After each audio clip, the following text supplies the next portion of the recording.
She drives me crazy and I can't. Hey, good morning everybody. It's Ned over my Philippine dreams, N to the E to the D, etc, etc, etc, etc.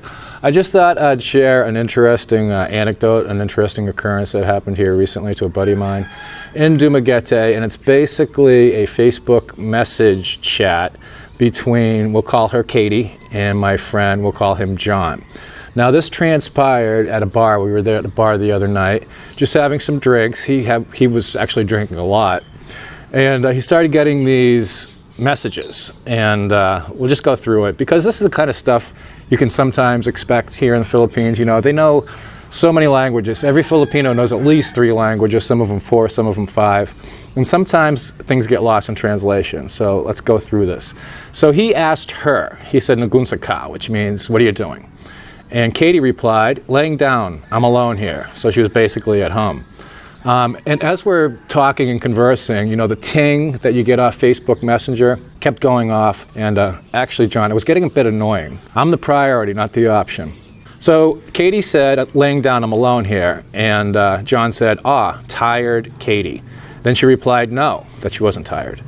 And then John asked, "Lonely, Katie?" And she replied, "Yeah." So, of course, John starts smiling and stuff. And John replies, "I could keep you company, but that would be probably too forward." And then he does a crazy face. And then she replies, "Okay, it would be great." And John says, "So you want company?" She replies, "Of course. I don't like to be alone. I like to laugh. How about you?" John replies, "Sure. I will be right over." She replies, "What are you doing now?" John says, "Coming to see you." And she replies, "What?" Okay, so at this point he's starting to get a little confused. He's like, "What's going on?"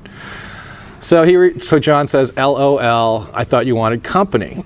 And Katie says, "Why do you want to see me?" And then she does like a dancing cat emoji thing.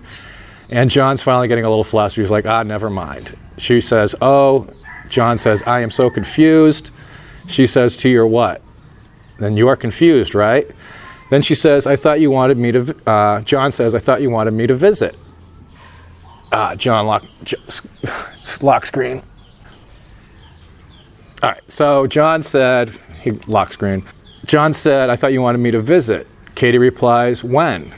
Then John says, "No, we will just wait a while, and I'll just see you tomorrow first." Then she says, "Okay, I will. Cools." And then it goes on. "So what are you doing? Blah, blah, blah." Okay, and then later on, and then, you know, John's like, "I just can't understand what's going on here." We all have to learn Bisaya. This is why you have to learn Bisaya. This is why you have to learn the local lingo. So John later messages her, "I still want you to sneak out and come by my place tonight. Can have you back home by 5 a.m. because she works early in the morning." And John says, "I'm just 5 minutes away." Katie says, "Okay." John replies, "Woohoo! So should I go down and pick you up by the usual place?" And she says, "Okay." And John says, "Okay, going there now." To which Katie replies, "What?" So that's the second what. So things are getting lost in translation here somehow, or she's just messing with his head, I'm not sure. So John says, "You want to come over? I can pick you up by the usual place and have you back at 5 a.m. for work." And Katie replies, "I'm going to sleep now." "Where are you now?" And John says, "Oh my God, so much lost in translation. I am home, was going to fetch you to sleep over." To which Katie replies, "I think you are already drunk," because he had told her earlier that he was drinking. And he's like, "Yeah, okay, sleep and I'll see you tomorrow then." To which Katie says, "Okay, good night, sleep well, you too, bye." And then John says, probably a little frustrated at this point, a little bit, yeah. "Language barrier seems to be an issue." And Katie replies, "Why is that?" And John says, "Tell you Friday." So, yeah, sometimes things can get lost in translation. Sometimes things can get miscommunicated. And it was just funny. It was funny sitting there and watching this, seeing the emotions play over John's face, seeing what he was experiencing. He's like, he's getting all excited. He's like, "Yeah, just go, ooh, blah, blah, blah, blah." And then he's like, "What?"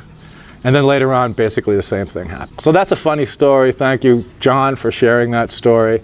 So one of the things that you can encounter sometimes, people can be a little flighty. And that's just part of the reality of living here.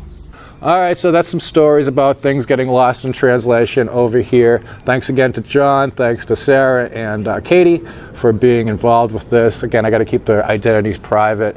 But these are the types of things that can happen here. But again, comedy being based on tragedy, there's nothing more tragic than us and our responses to certain situations, and that's how life is. This is Ned over at My Philippine Dreams. See you next time. Bye. So John, Angel, no barking. Video.